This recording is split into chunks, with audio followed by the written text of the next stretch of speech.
Le policier répond aux initiales de AYOV, élément de la compagnie républicaine de sécurité 2, CRS. Le 3 avril 2022, il décide de se rendre à Moutio, son village natal dans la sous-préfecture d'Agboville.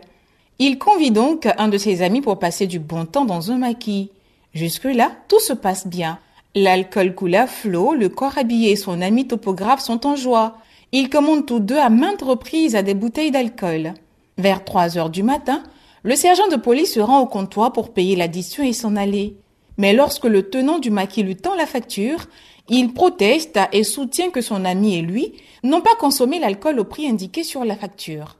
C'est en ce moment que les choses se gâtent. Le policier soupçonne le gérant d'avoir fait une surfacturation. Le ton monte entre les deux hommes.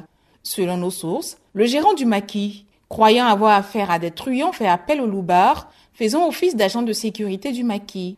Sentant le danger venir, le sergent de police sort son arme de dotation et tire un coup de feu en l'air.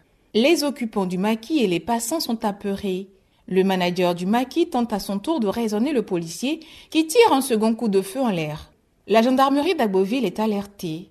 Le sergent décide dès cet instant de quitter les lieux en voulant une fois encore faire usage de son arme qui s'enraie.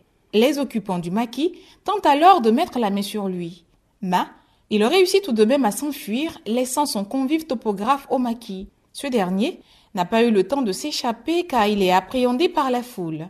La gendarmerie arrive sur les lieux et procède à un interrogatoire du topographe. Sans aucune résistance, il indique le lieu où se trouve son ami policier. L'escadron d'Agboville se rend alors au lieu indiqué, à savoir Moutio, le village du policier, qui s'y trouvait effectivement. Les gendarmes l'arrêtent et ouvrent une enquête. Ça se passe ici. Radio Côte d'Ivoire, Abidjan 88.fm.